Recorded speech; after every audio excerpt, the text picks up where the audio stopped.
નમો અરિહંતાણં નમો સિદ્ધાણં નમો આયર્યાણં નમો ઉજ્જયાણં નમો લોયે સૌસાહુનં અસપંચનમોકારો સર્વપાવપનાશનો મંગલાણં ચ સૌવર્તે પરમં અવૈમંગલम् અજ્ઞાનતિમિરંધાનાં જ્ઞાનાંજનશલાકયા ચક્ષુન્મીલિतं येन તસ્મૈ શ્રીગુરવે નમઃ મુખાદિવ્યાકુક્ષિરત્નં શબ્દજિતવર્યાત્મજં શ્રીરાજચંદ્રયહું વંદે તત્વલોચનદાયકં પ્રભુતત્વલોચનદાયકં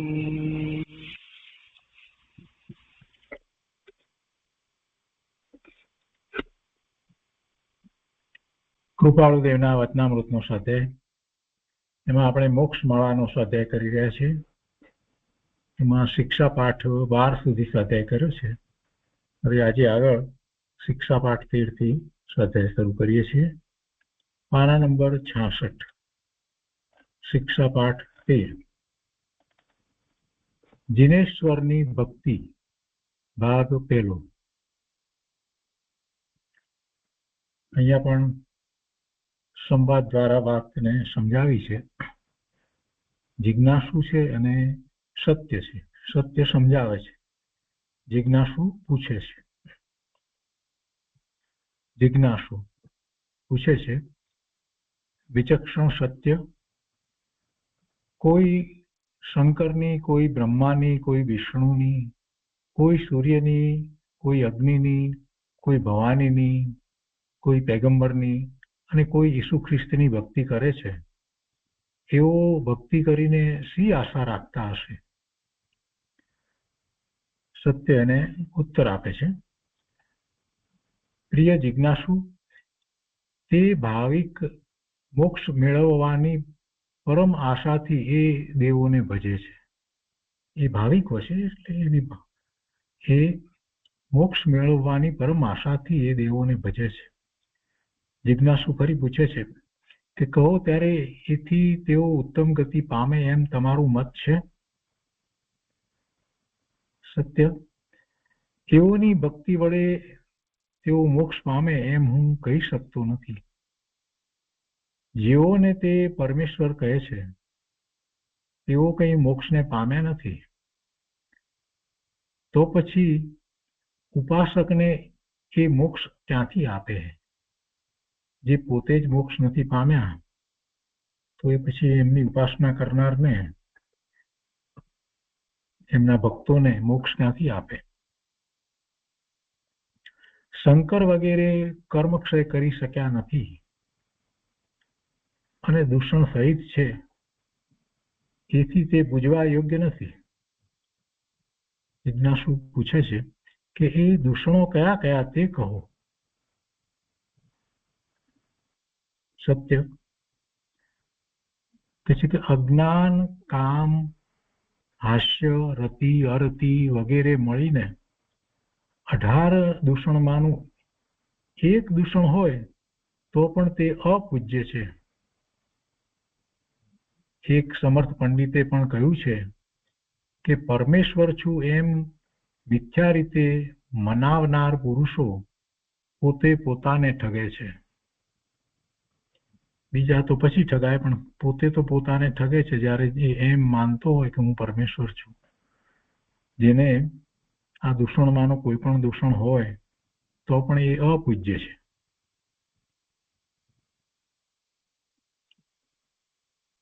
કારણ આ દૂષણની વાત કરી તો એ કયા દૂષણ એની વાત ચાલે છે? તો કે છે કે કારણ કે પડખામાં સ્ત્રી હોવાથી તેઓ વિષયી ઠરે છે. આ બીજા અન્ય મતની અંદર જે છે તે રીતે શસ્ત્ર ધારણ કરેલા હોવાથી દ્વેષી ઠરે છે.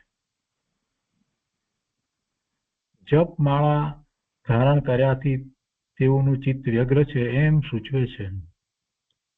મારે શરણે આવ, હું સર્વ પાપ હરી લઉં એમ કહેનારા અભિમાની અને નાસ્તિક ઠરે છે. આમ છે તો પછી બીજાને તેઓ કેમ તારી શકે? વળી કેટલાક અવતાર લેવા રૂપે પરમેશ્વર કહેવરાવે છે તો ત્યાં અમુક કર્મનું પ્રયોજન તે પરથી સિદ્ધ થાય છે. અહીંયા 18ની વાત કરી હતી ને, 18 દોષની. તો અજ્ઞાન, નિંદ્રા, મિથ્યાત્વ, રાગ, દ્વેષ, અવિરતિ, ભય, શોક, જુગુપ્સા, દાનાંતરાય, લાભાંતરાય, વીર્યાંતરાય, ભોગાંતરાય અને ઉપભોગાંતરાય, કામ, હાસ્ય, રતિ અને અરતિ એ 18.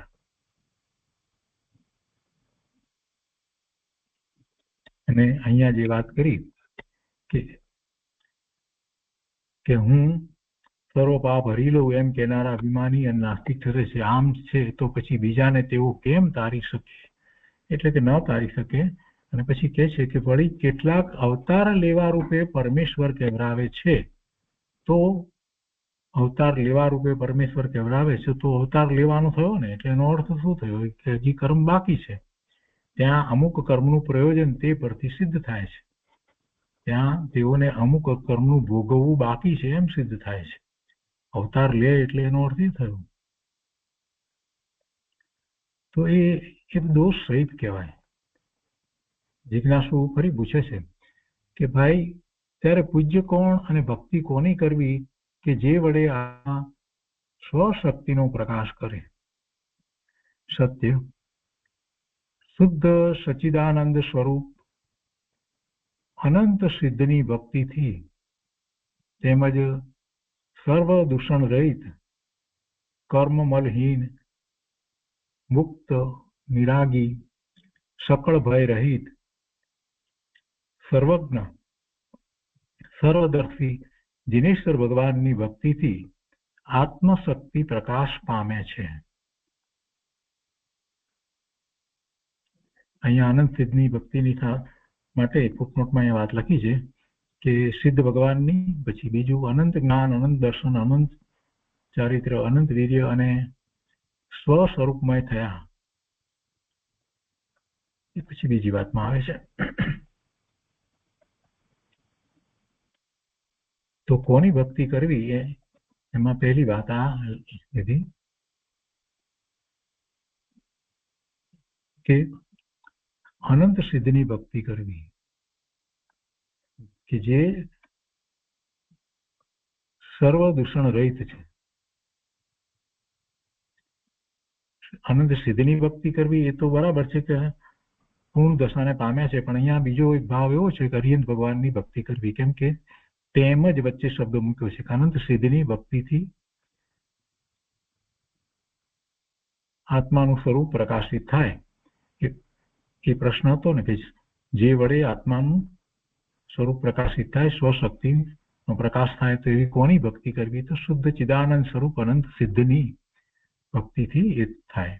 તેમજ સર્વ દૂષણ રહિત, કર્મમલહીન, મુક્ત, નિરાગી, સકળ ભય રહિત, સર્વજ્ઞ, સર્વદર્શી જિનેશ્વર ભગવાનની ભક્તિથી આત્મશક્તિ પ્રકાશ પામે. તો એમાં હરિહંત ભગવાનની ભક્તિની વાત આવી. જિજ્ઞાસુ પૂછે છે કે એઓની ભક્તિ કરવાથી આપણને તેઓ મોક્ષ આપે છે એમ માનવું ખરું? સત્ય કે છે કે ભાઈ જિજ્ઞાસુ, તે અનંત જ્ઞાની ભગવાન, તે નિરાગી અને નિર્વિકાર છે.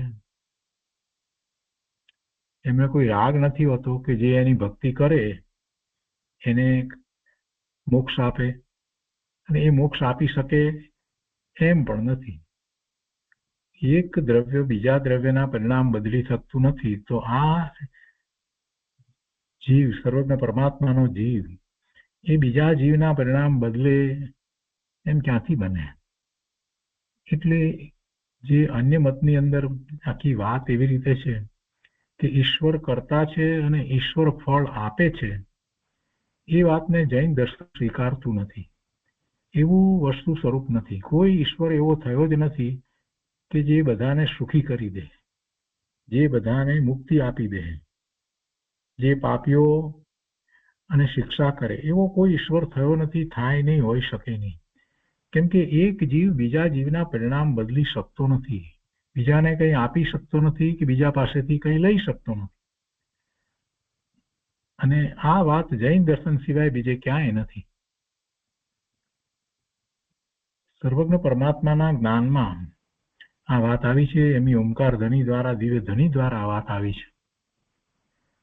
એટલે એવા અનંત જ્ઞાની ભગવાન કોઈનું કાંઈ કરે નહીં, પણ સર્વજ્ઞ પરમાત્મા થયા છે, તીર્થંકર થયા છે, તો પોતે જે માર્ગે ચાલી અને સર્વજ્ઞતા પ્રગટ કરી છે, અનંત ચતુષ્ટય પ્રગટ કર્યા છે, એ માર્ગ એમની દિવ્ય ધ્વનિમાં આવે, એમની ઓમકાર ધ્વનિ દ્વારા એ માર્ગ પ્રકાશિત થાય, એમ બને.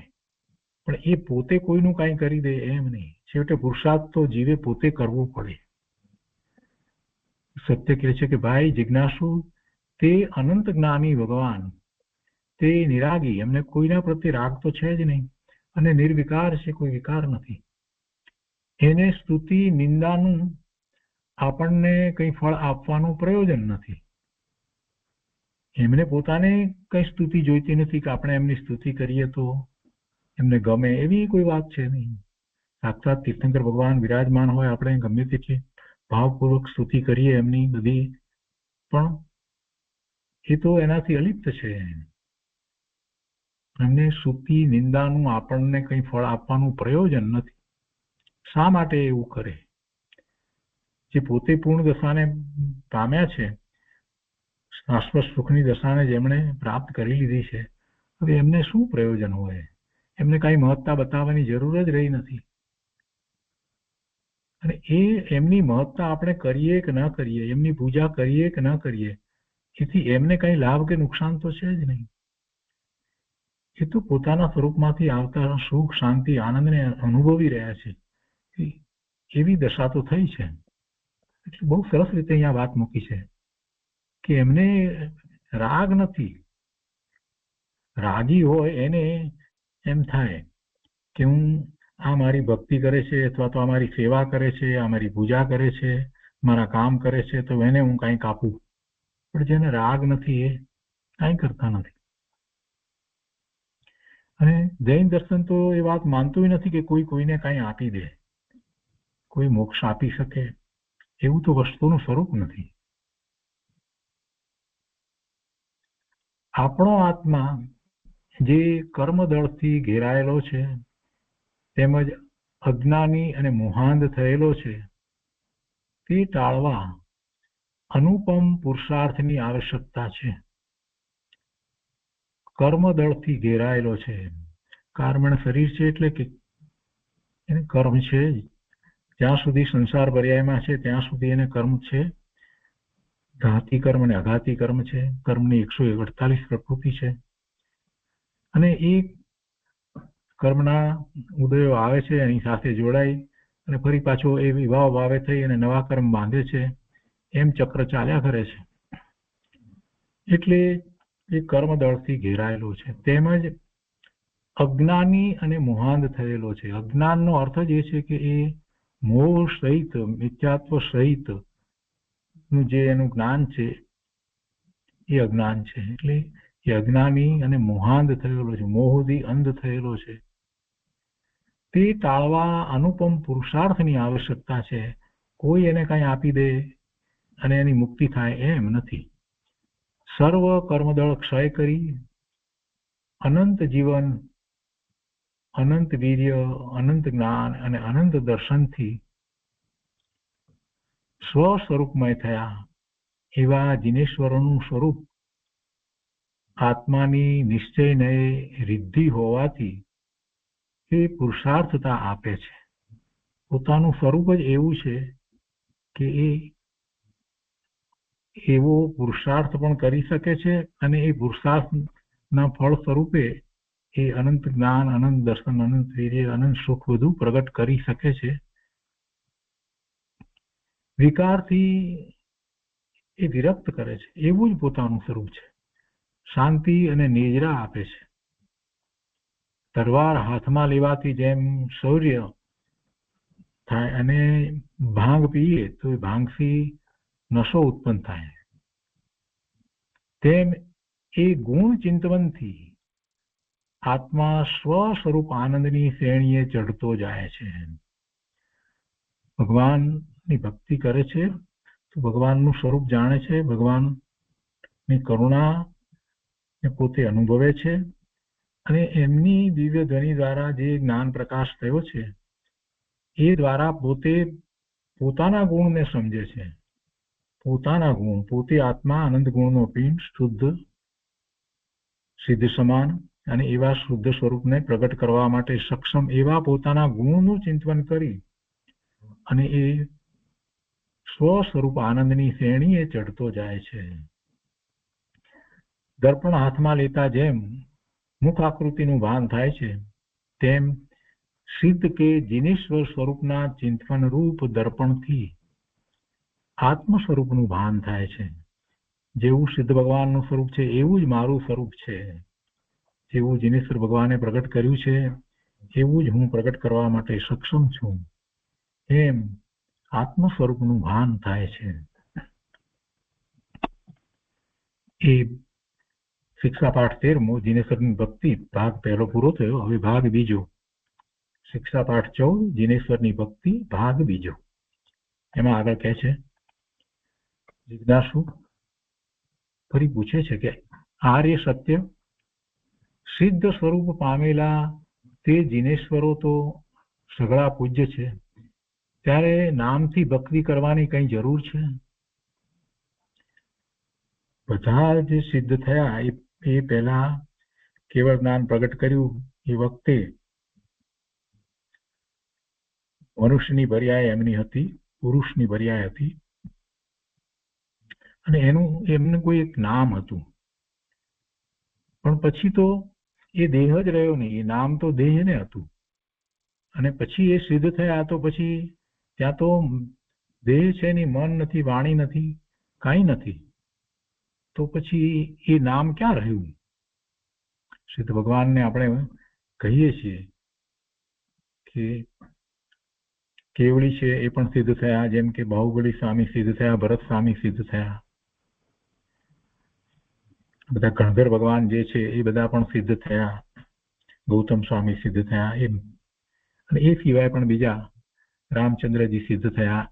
તો એ બધા નામ આપણે સિદ્ધના બોલીએ છીએ અને 24 તીર્થંકર ભગવાનના નામ બોલીએ છીએ. એ બધા અત્યારે નથી, એ સિદ્ધ થયા, ભરત ક્ષેત્રને વિશેથી જે સિદ્ધ થયા 24 એ બધાના નામ બોલીએ છીએ. તો એ સિદ્ધ થયા છે તો કહે છે કે ત્યારે નામથી ભક્તિ કરવાની કઈ જરૂર છે? જેમ કે ઓમ શ્રી આદિનાથાય નમઃ કે ઓમ શ્રી શાંતિનાથાય નમઃ આપણે બોલીએ છીએ કે શ્રી મહાવીરાય નમઃ, કે તો એ નામથી ભક્તિ કરવાની કઈ જરૂર છે?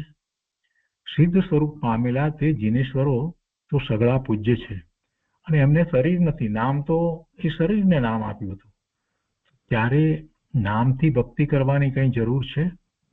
બહુ સરસ પ્રશ્ન છે.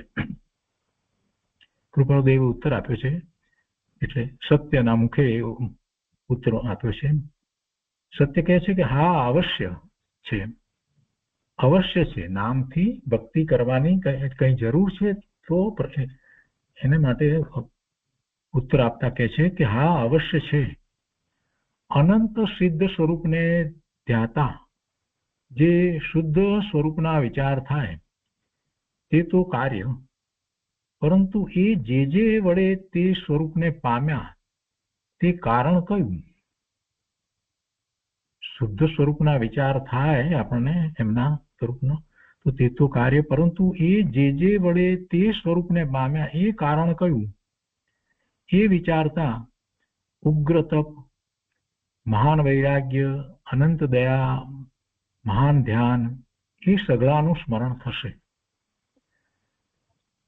એઓના અરહંત તીર્થંકર પદમાં જે નામથી તેઓ વિહાર કરતા હતા તે નામથી તેઓના પવિત્ર આચાર અને પવિત્ર ચરિત્રો અંતઃકરણમાં ઉદય પામશે. જેમ આપણે વિચાર કરીએ કે તીર્થંકર ભગવાનનો વિચાર કરીએ અને એમાં વર્તમાનમાં વર્ધમાન મહાવીર સ્વામી ભગવાનનું શાસન ચાલે છે એમ આપણે કહીએ છીએ તો ભગવાનનો પુરુષાર્થ આપણને આખો યાદ આવે છે. આપણે પંચકલ્યાણક ઉજવીએ છીએ, બધું કરીએ છીએ તો એ દ્વારા આપણે એને સ્મરણમાં રહીએ છીએ. એમનો આખો પુરુષાર્થ જે છે એ સ્મરણમાં આવે છે. એવી જ રીતે કેવડીનો વિચાર કરીએ, જે કેવળ જ્ઞાન પામ્યા સિદ્ધ થયા એવા ગણધર ભગવાન ગૌતમ સ્વામીનો વિચાર કરીએ તો આપણને એમનું જીવન, એમનો પુરુષાર્થ આખો બધો સ્મરણમાં આવે છે. એ વાત કરે છે તેઓના અરહંત એટલે કેવડી જે થયા છે, તીર્થંકર નથી થયા તે, અને બીજા તીર્થંકર થઈને કેવડી થયા છે તે. તો અરહંત તીર્થંકર પદમાં જે નામથી તેઓ વિહાર કરતા હતા તે નામથી તેઓના પવિત્ર આચાર અને પવિત્ર ચરિત્રો અંતઃકરણમાં ઉદય પામશે.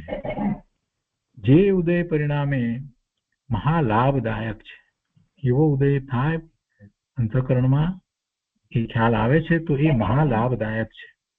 જેમ મહાવીરનું પવિત્ર નામ સ્મરણ કરવાથી તેઓ કોણ, ક્યારે, કેવા પ્રકારે સિદ્ધિ પામ્યા એ ચરિત્રોની સ્મૃતિ થશે અને એથી આપણે વૈરાગ્ય, વિવેક ઇત્યાદિનો ઉદય પામીએ. એમનું આખું જીવન, એમનો પુરુષાર્થ, આ બધાનો ખ્યાલ આવે છે.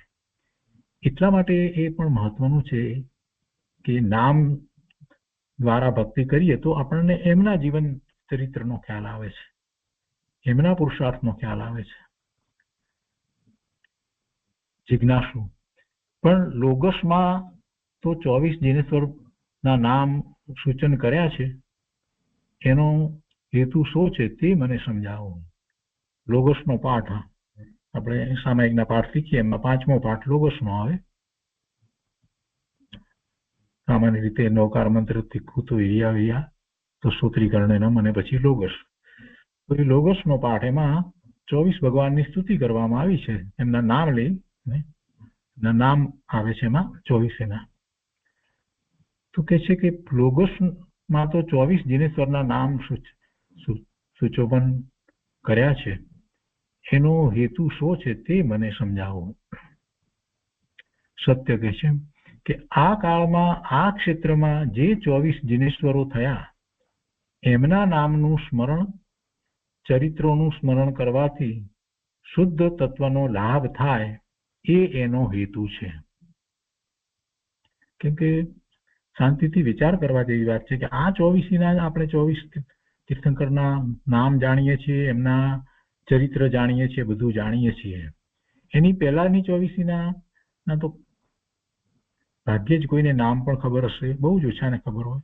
અને એની પહેલાની 24ના નામ પણ ખ્યાલ ન હોય તો પછી એમના ચરિત્રની તો શું વાત કરવી. એવી તો કેટલી 24 થઈ, એની પહેલા અનંત 24 થઈ ગઈ. અને આપણે વર્તમાન 24ના નામ પણ યાદ ન કરીએ અને બધાને બસ એ સિદ્ધ થઈ ગયા એમ કરીને ચલાવીએ તો આપણને પ્રેરણા ક્યાંથી પ્રાપ્ત થશે, માર્ગ ક્યાંથી પ્રાપ્ત થશે. એમના જીવન ચરિત્રમાંથી આપણે ઘણું શીખવાનું છે. એટલે એ નામ લઈ અને જે એમનું સ્મરણ કરી, એમના ચરિત્રનું સ્મરણ કરી, એમના પુરુષાર્થનું સ્મરણ કરી અને જે ભક્તિ કરવાની છે એ મહત્વની છે. શું કહે છે? સત્ય કહે છે કે આ કાળમાં આ ક્ષેત્રમાં જે 24 જીનેશ્વરો થયા એમના નામનું સ્મરણ, ચરિત્રોનું સ્મરણ કરવાથી શુદ્ધ તત્વનો લાભ થાય એ એનો હેતુ છે. વૈરાગી ચરિત્ર વૈરાગ્ય બોધે છે. એ પોતે વૈરાગી હતા, એમનું ચરિત્ર વૈરાગી હતું, એમને વૈરાગ્ય બોધ્યો છે. અનંત 24ના અનંત નામ સિદ્ધ સ્વરૂપમાં સમગ્રે આવી જાય છે. સ્વરૂપ તો બધાનું એવું જ છે, અનંત 24ના અનંત નામ સિદ્ધ સ્વરૂપમાં સમગ્રે આવી જાય છે. એટલે દરેકનું સ્વરૂપ તો એવું જ છે, પણ વર્તમાનના આપણે જે નામ જાણીએ છીએ અને એમના ચરિત્ર જાણીએ છીએ એ આપણને મહા ઉપકારી છે. વર્તમાન કાળના 24 તીર્થંકરના નામ આ કાળે લેવાથી કાળની સ્થિતિનું બહુ સૂક્ષ્મ જ્ઞાન પણ સાંભળી આવે છે. જેમ એઓના નામ આ કાળમાં લેવાય છે તેમ 24ના નામ કાળ ફરતા અને 24 ફરતા લેવાતા જાય છે. એટલે આ 24ની પહેલા જ્યારે એની પહેલાની 24 જ્યારે થઈ ત્યારે એ 24માં જેટલા થયા તે વખતે તેટલાના નામ લેવાતા હતા. 24 નહોતા થયા તો જેટલા થયા હતા એટલાના નામ લેવાતા હતા, અને એ 24 જ્યારે થઈ તો એ વખતે 24ના નામ લેવાતા હતા. એટલે જે તે 24માં એ 24ના નામ લેવાય છે. આપણને તો 24 પૂરી થઈને પંચમ કાળ છે એટલે 24ના નામ ખબર છે, પણ ચતુર્થ કાળના વિશે હોય તો જ્યારે હજી 24 તીર્થંકર પૂરા થયા ન હતા એ વખતે જેટલા થયા હતા એ બધાના નામ લેવાય. સાથે બીજા કેવડી છે એમને પણ સ્મરણમાં લઈ અને એમના પુરુષાર્થ વગેરે, એમના ચરિત્ર વગેરે સંબંધી પણ ચિંતવન થાય છે.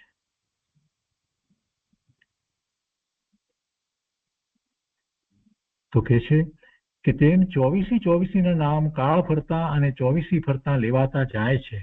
એટલે અમુક નામ લેવા એમ કઈ નિશ્ચય નથી.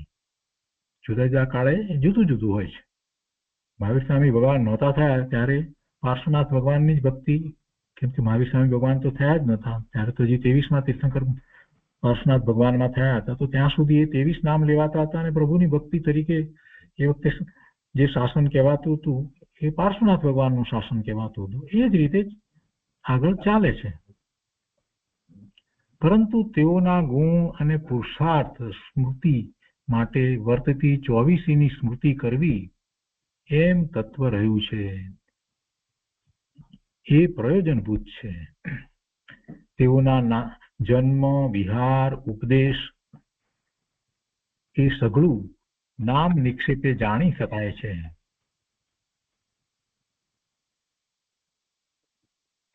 એટલે અહીંયા જે વાત આવી અનંત જ્ઞાન, અનંત દર્શન, અનંત ચારિત્ર, અનંત વીર્ય અને સ્વસ્વરૂપમય થયા છે, અને જે તે ભગવાનનું સ્મરણ, ચિંતન, ધ્યાન અને ભક્તિ એ પુરુષાર્થતા આપે છે. એમ અહીંયા કહ્યું પુરુષાર્થતા આપે છે એ વાત કરી. એટલે એ ભગવાનનું સ્મરણ, ચિંતન, ધ્યાન અને ભક્તિ એ પુરુષાર્થતા આપે છે. એટલે આપણને પુરુષાર્થની પ્રેરણા આપે છે, પુરુષાર્થનો માર્ગ દર્શાવે છે. તો અહીંયા આગળ કહે છે કે તેઓના જન્મ, વિહાર, ઉપદેશ એ સઘળું નામ નિક્ષેપે જાણી શકાય છે. એ વડે આપણો આત્મા પ્રકાશ પામે છે. ઉદાહરણ આપીને વાત સ્પષ્ટ કરે છે કે સર્પ જેમ મોરલીના નાદથી જાગૃત થાય છે તેમ આત્મા પોતાની સત્ય રિદ્ધિ સાંભળતા મોહ નિદ્રાથી જાગૃત થાય છે.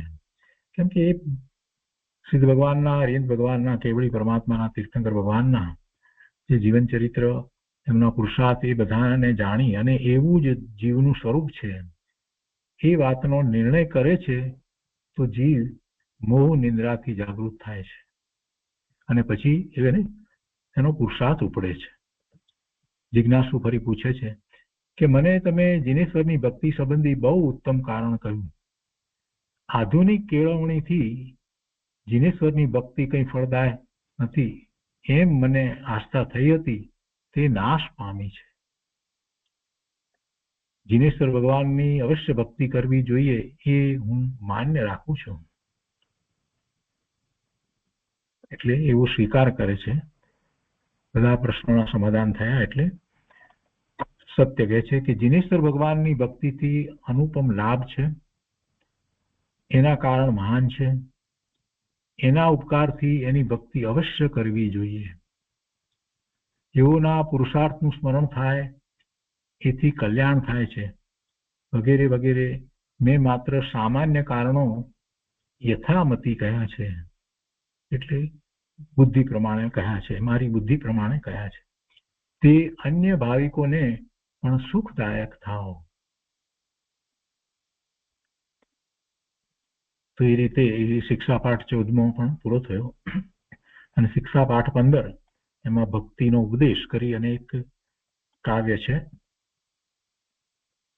તોટક છંદમાં છે.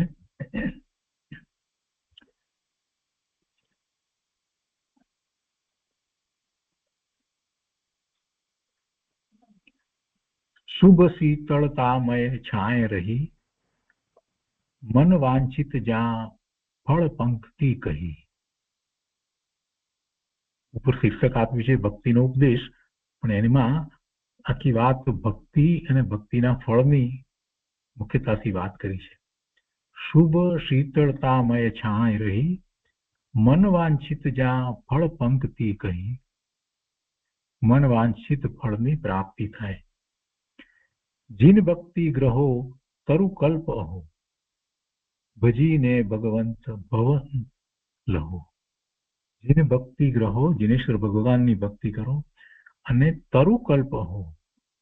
એ ભક્તિ તરુકલ્પ જેવી છે, એટલે કે કલ્પ તરુ જેવી છે. અને ભજીને ભગવંત ભવ અંત લહો. ભવંત એટલે ભવનો અંત લહો. એવી ભક્તિ, જીનેશ્વર ભગવાનની ભક્તિ કરી અને ભવના ભ્રમણનો અંત લાવો. એ કેવી છે? તો કે શુભ શીતળતામય છાંય રહી, એટલે કે એ શુભ છે ભક્તિ.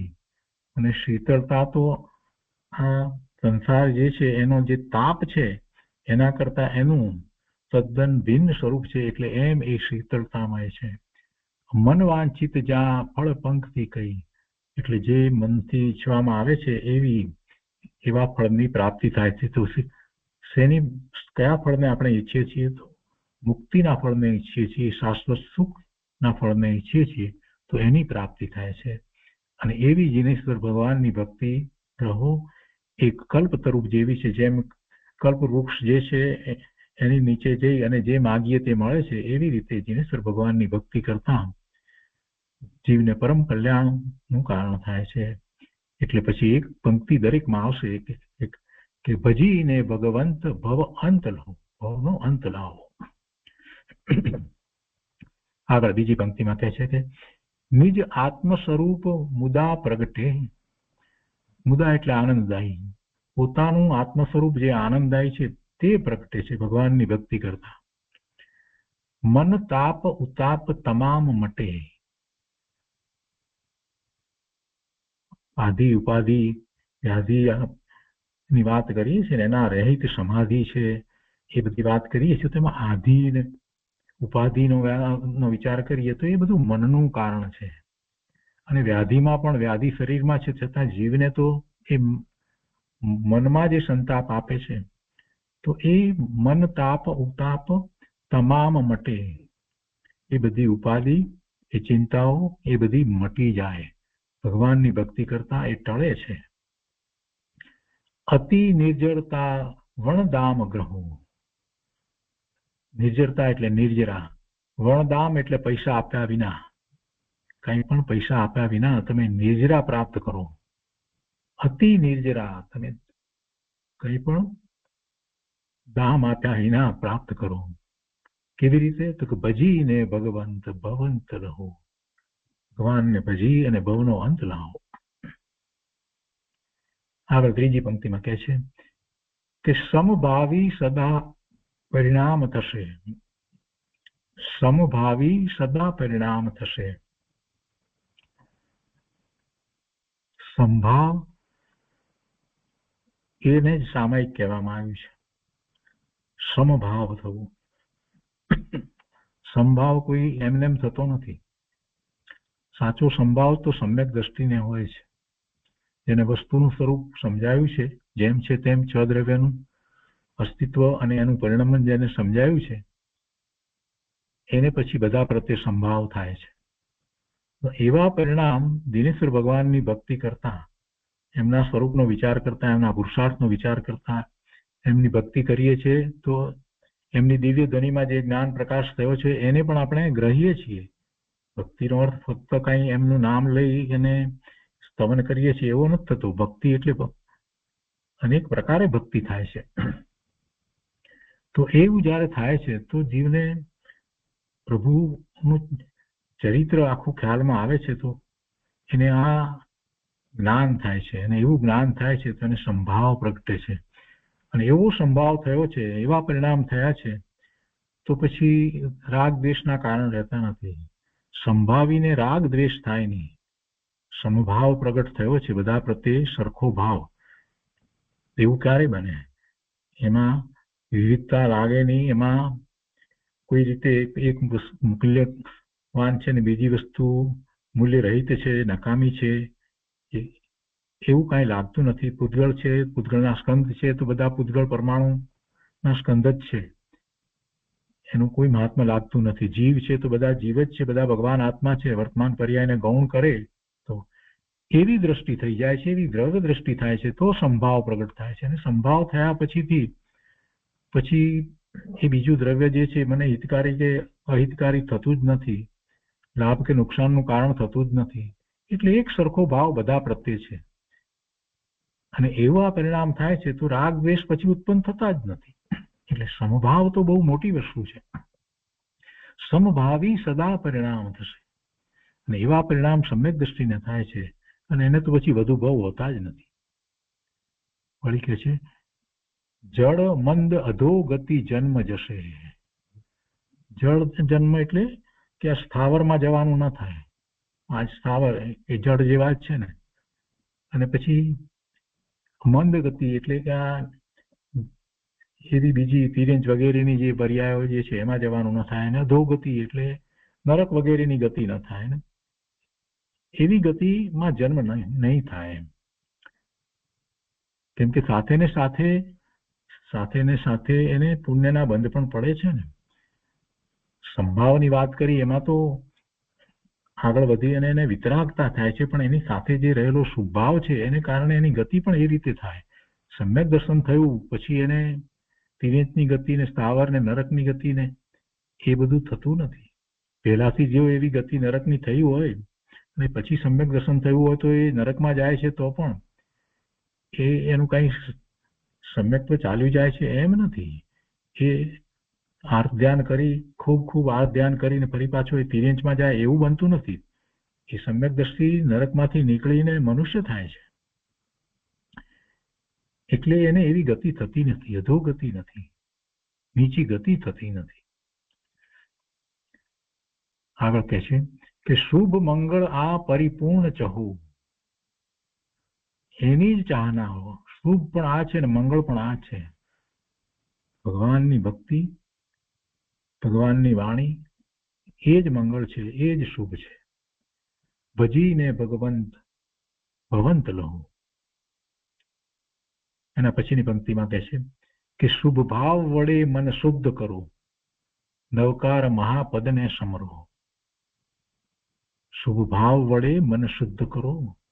શુભ ભાવનું કારણ પરમાત્માની ભક્તિ છે, એટલે પરમાત્માની ભક્તિ કરતા ઉત્કૃષ્ટ શુભ ભાવ હોય છે, અને એ ઉત્કૃષ્ટ શુભ ભાવ ફરી પાછા એવા જ સંયોગોને આપે છે કે જેમાં એને સ્વરૂપની દ્રષ્ટિ રહે અને પોતે પરમાર્થે પોતાનું કાર્ય કરી શકે, એવા જ સંયોગો પ્રાપ્ત થાય. એટલે કે પુણ્યાનુબંધી પુણ્યનો બંધ પડે. એ શુભ ભાવ વડે મન શુદ્ધ કરો. અને એવા શુભ ભાવ છે ત્યારે કોઈ અશુભ ભાવ મનમાં આવતો પણ નથી. ભગવાનની ભક્તિનો શુભ ભાવ હોય એ વખતે કોઈ અશુભ ભાવ મનમાં ઉત્પન્ન જ નથી થતો. અને એમાં ભગવાનની ભક્તિમાં અહીંયા કહે છે કે નવકાર મહાપદને સમરો. નમસ્કાર મંત્રની અંદર 5 પંચ પરમેષ્ઠીના નામ આવ્યા છે, અને એમની ભક્તિ એમાં 3 તો જે છે એ હજી કેવળ જ્ઞાન પામ્યા નથી. ગણધર ભગવાન, આચાર્ય ભગવાન, ઉપાધ્યાય ભગવાન અને મુનિ મહારાજ, પણ એ પામવાના છે, એ કેવળ જ્ઞાન પ્રાપ્ત કરવાના જ છે. આ ભાવમાં નહીં તો 1-2 ભાવ રહીને, પણ જેમને એવી જે દશા થઈ છે, 7મા 6ઠા ગુણસ્થાનની દશા થઈ છે, જે મુનિ થયા છે, ઉપાધ્યાય થયા છે, કે આચાર્ય કે ગણધર થયા છે, એ પામવાના જ છે. એટલે એમને પંચ પરમેષ્ઠીમાં સ્થાન આપ્યું છે. એ કેવળ જ્ઞાન પ્રગટ કરી અને પૂર્ણ દશાને પ્રાપ્ત કરવાના છે. એટલા માટે એમને પણ આપણે ભજીએ છીએ. એટલે નવકાર મહાપદને સમરો. નહીં એ સમાન સુમંત્ર કહો, એના સમાન બીજો કોઈ મંત્ર નથી, નવકાર મંત્ર સમાન. ભજીને ભગવંત ભવ અંત લહો. અને છેલ્લી પંક્તિમાં કહે છે કે કરશો ક્ષય કેવળ રાગ કથા, કરશો ક્ષય કેવળ રાગ કથા, ધરશો શુભ તત્વ સ્વરૂપ યથા. આ રાગની કથા, જે વિકથાઓ વગેરે જે છે એનો ક્ષય થશે. ભગવાનની ભક્તિ કરવાથી ક્ષય થશે. શેનો ક્ષય થશે?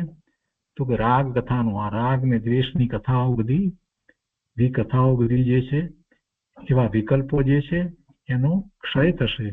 અને શું પ્રાપ્ત થશે? તો કે જ્ઞાન પ્રાપ્ત થશે. ધર્ષો શુભ તત્વ સ્વરૂપ યથા, પોતાના સ્વરૂપનું જ્ઞાન થશે.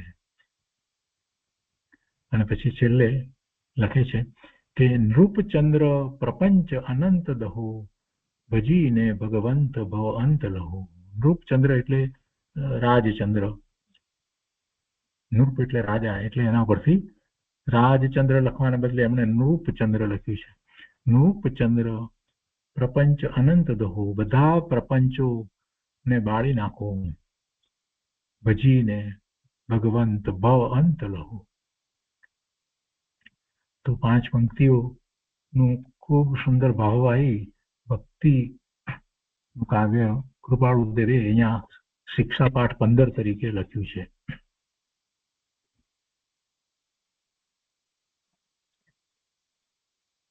એ પછીથી શિક્ષા પાઠ 16 ખરી મહત્તા. કૃપાળુદેવ આમાં લખે છે કે કેટલાક લક્ષ્મીથી કરીને મહત્તા મળે છે એમ માને છે.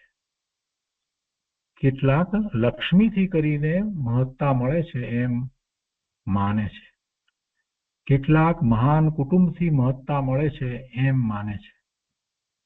કેટલાક પુત્ર વડે કરીને મહત્તા મળે છે એમ માને છે. કેટલાક અધિકારથી મહત્તા મળે છે એમ માને છે. પણ એ એમનું માનવું વિવેકથી જોતા મિથ્યા છે, ખોટું છે. એવો જેમાં મહત્તા ઠરાવે છે, એવો જેમાં મહત્તા માને છે, તેમાં મહત્તા નથી પણ લઘુતા છે. એમાં મહત્તા નથી પણ લઘુતા છે. કેવી રીતે સમજાવે છે? લક્ષ્મીથી સંસારમાં ખાન પાન માન અનુચરો પર આજ્ઞા, એટલે અનુચરો પર આજ્ઞા વર્તે, અનુચરો એવા મળે આજ્ઞા પાડવા વાળા, ખાન પાન માન એવા અનુચરો, વૈભવ સગળું મળે છે. અને એ મહત્તા છે એમ તમે માનતા હશો, પણ એટલેથી એને મહત્તા માનવી જોઈતી નથી. લક્ષ્મી અનેક પાપ વડે કરીને પેદા થાય છે. પાપ વિના લક્ષ્મી આવતી નથી. નાના મોટા પ્રકારે પાપ, કેમ કે 2 ભાવ હોય જીવને, એક શુદ્ધ ભાવ હોય અને એક અશુદ્ધ ભાવ હોય. શુદ્ધ ભાવ તો સ્વરૂપનું લક્ષ કરે ત્યારે, પણ અશુદ્ધ ભાવ એ પરનું લક્ષ કરે ત્યારે હોય. અને એમાં અશુદ્ધ ભાવમાં 2 પ્રકાર, શુભ અને અશુભ. હવે રળવા કમાવાનો ભાવ જે છે એ કઈ શુભ ભાવ તો છે નહીં. રળવા કમાવાનો, લક્ષ્મી પેદા કરવાનો જે ભાવ જે છે એ શુભ ભાવ તો કહેવાય નહીં. તો એ કયો ભાવ રહ્યો? અશુભ ભાવ જ કહેવાય. તો અશુભ ભાવ છે તો પછી શેનો બંધ પડે? પાપનો બંધ પડે. કેમ કે અહીંયા ઘણાને એમ પ્રશ્ન થાય કે લક્ષ્મી અનેક પાપ વડે કરીને પેદા થાય છે, કે એવું કેવી રીતે? એમ અમે કઈ પાપ કર્યા વગર જ અમે તો કમાઈએ છીએ, એમ જે માનતા હોય એને આપણે આ તર્ક દ્વારા સમજાવીએ છીએ કે 2 ભાવ છે, શુદ્ધ ભાવ અશુદ્ધ ભાવ. શુદ્ધ ભાવ સ્વરૂપનું લક્ષ કરે ત્યારે જ શુદ્ધ ભાવ હોય, અને એ સિવાય બાકી પરનું લક્ષ છે ત્યારે એને અશુદ્ધ ભાવ છે. અને અશુદ્ધ ભાવના 2 પ્રકાર, શુભ અને અશુભ. તો જે રળવા કમાવાનો ભાવ જે છે એ શુભ ભાવ તો હોય નહીં, તો પછી એ કેવો ભાવ કહેવાય? અશુભ ભાવ. કેમ કે કોઈ ત્રીજો ન્યુટ્રલ ભાવ હોતો નથી, શુભ અથવા અશુભ. સમયે સમયે કર્મનો બંધ પડે. દરેક સમયે સમયે આપણા ભાવ પ્રમાણે પુણ્ય અને પાપના બંધ પડ્યા જ કરે, નાના મોટા પ્રકારના બંધ પડ્યા જ કરતા હોય. તો જે રળવા કમાવાનો ભાવ છે તે શુભ ભાવ નથી, તો એને કારણે એને એમાં પુણ્યનો બંધ નહીં પડે તો કેવો બંધ પડશે? પાપનો બંધ પડશે. અને એમાં પછી જેટલી તીવ્રતા જે વર્તે છે એના માટે કેટલીક વખત તો લક્ષ્મી પ્રાપ્ત કરવા માટે આર ધ્યાન વગેરે પણ થઈ જાય, દ્વેષ પણ થઈ જાય, પ્રપંચ પણ થઈ જાય, માયાચાર પણ થઈ જાય, અસત્યનું આચરણ પણ થઈ જાય, ઘણું બધું થઈ જતું હોય છે. નાના પ્રકારનું જૂઠાણું પણ અંદર હોય. આ બધી વાતનો વિચાર કરીએ તો એમાં પાપનો બનતો પડે. એટલે કૃપાળુદેવ કહે છે કે લક્ષ્મી અનેક પાપ વડે કરીને પેદા થાય છે. પ્રમાણ ઓછું વધતું પણ પાપ તો થાય. પછી એ લક્ષ્મી આવ્યા પછી અભિમાન, બેભાનતા અને મૂંઢતા આપે. નાના મોટા પ્રકારે બધાની જુદી જુદી સ્થિતિ હોય. અભિમાન બધાને સરખું ન હોય, પણ કોઈને ઘણું અભિમાન હોય. એ લક્ષ્મીના પ્રમાણમાં અભિમાન નથી હોતું. લક્ષ્મી ઓછી હોય તોય અભિમાન ઘણા હોય, અને ઘણી વધારે લક્ષ્મી હોય તોય અભિમાન ઓછા હોય. પણ થોડું અંદરમાં લક્ષ્મી છે અને પોતાની છે એવું જ્યાં સુધી છે તો એ માન કસાય પોષે છે, અભિમાન તો છે જ. અને બેભાનતા, ઘણા તો ભૂલી જાય પોતાના સ્વરૂપને. અરે આજુબાજુ બીજા બધાને ભૂલી જાય. ગુરુદેવ જેમ કહે છે ને કે હું પોળો ને શેરી સાંકડી, એવા આમ રાજાપાઠમાં આવી જાય. એટલે અને મૂંઢતા આપે, બીજું બધું એને ચડે જ નહીં. એમાં જ અચો પચ્યો રે, બીજી કોઈ વાતનો ખ્યાલ જ આવે નહીં. ધર્મ સંબંધીની એવા સત્પુરુષ મળ્યા હોય તો એમની પાસેથી કઈ સમજવાની આ બધી બાબતમાં પણ ઘણી વખત એ પોતાના ધન સંપત્તિ વગેરેની પ્રાપ્તિ એને વધારે ને વધારે પ્રાપ્ત કરવા માટેના પ્રયત્નો એ બધામાં એટલા બધા રોકાઈ રહ્યા હોય કે એ તરફ લક્ષ્ય જ ન કરે.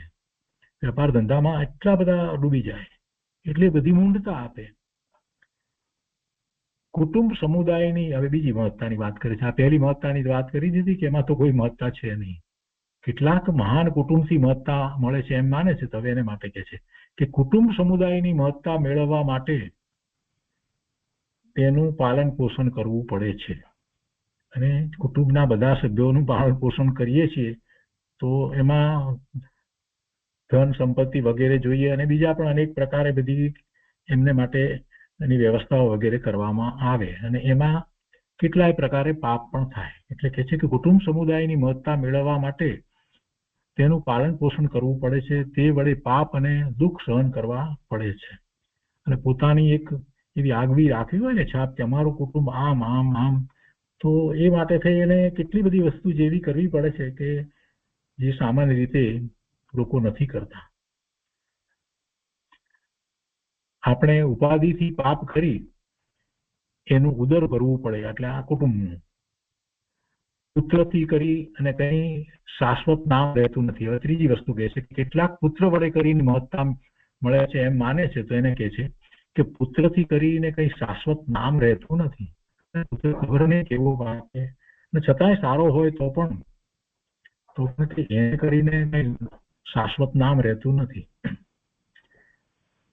આપણે કોઈને પણ પૂછીએ કે ભાઈ તમારા એમ કે પેઢીના નામ બોલો, તો 4-5 પેઢી સુધી, 6 પેઢી સુધી, 7 પેઢી સુધી બોલે.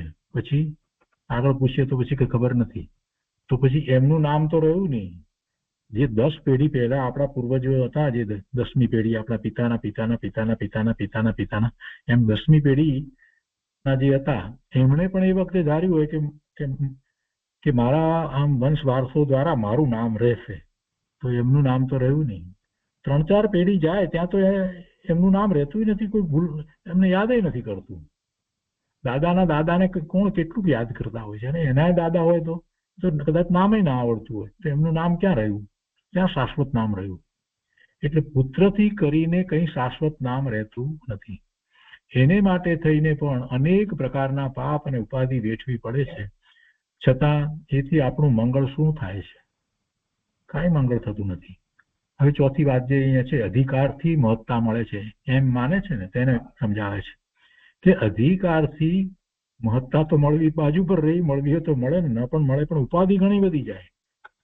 અધિકારથી પરતંત્રતા કે અમલ મદ, અમુક વસ્તુનું અમલ કરાવવો પડે એને માટેનું અભિમાન વગેરે, અને એથી જુલ્મ, અનીતિ, લાજ તેમજ અન્યાય કરવા પડે છે કે થાય છે. હવે કે છે કે કહો ત્યારે એમાંથી મહત્તા શાની થાય છે? શેનાથી મહત્તા થઈ? એનાથી કાંઈ મહત્તા થતી નથી, માત્ર પાપજન્ય કર્મની મહત્તા અધિકાર નથી. પાપી કર્મ વડે કરી આત્માની નીચ ગતિ થાય છે. નીચ ગતિ છે ત્યાં મહત્તા નથી પણ લઘુતા છે. એટલે એ બધામાં તો લઘુતા છે.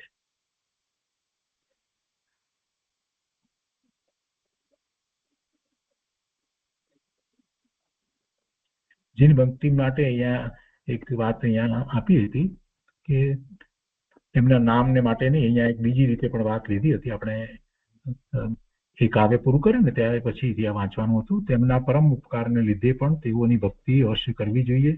વળી તેઓના પુરુષાર્થનું સ્મરણ થતા પણ શુભ વૃત્તિઓનો ઉદય થાય છે.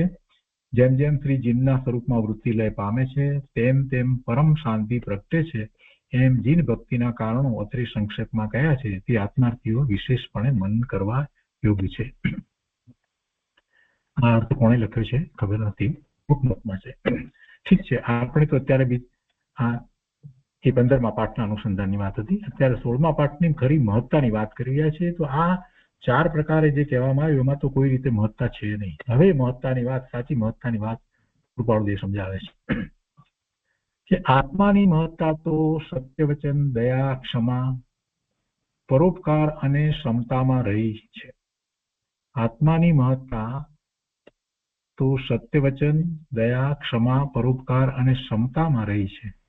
લક્ષ્મી ઇત્યાદિ એ તો કર્મ મહત્તા છે. કર્મ મહત્તા છે એટલે કર્મની મહત્તા છે, એટલે કે કર્મના ઉદયને કારણે છે. એમ છતાં લક્ષ્મીથી શાણા પુરુષો દાન દે છે. ઉત્તમ વિદ્યાશાળાઓ સ્થાપી પર દુઃખ ભંજન થાય છે. એક સ્ત્રીથી કરીને તેમાં માત્ર વૃત્તિ રોકી પર સ્ત્રી તરફ પુત્રી ભાવથી જુએ છે. કુટુંબ વડે કરીને અમુક સમુદાયનું હિતકામ કરે છે.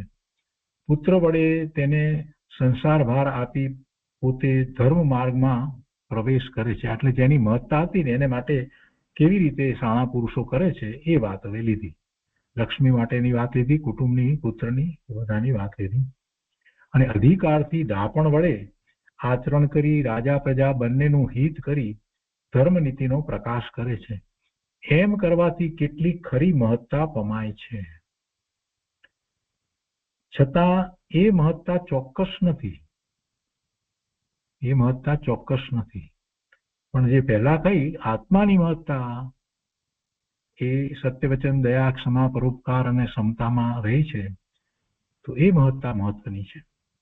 એટલે કહે છે કે આ જે બીજી બધી મહત્તા આ રીતે કોઈક રીતે મહત્તા પમાય છે, છતાં એ મહત્તા ચોક્કસ નથી. મરણ ભય સાથે માથે રહ્યો છે.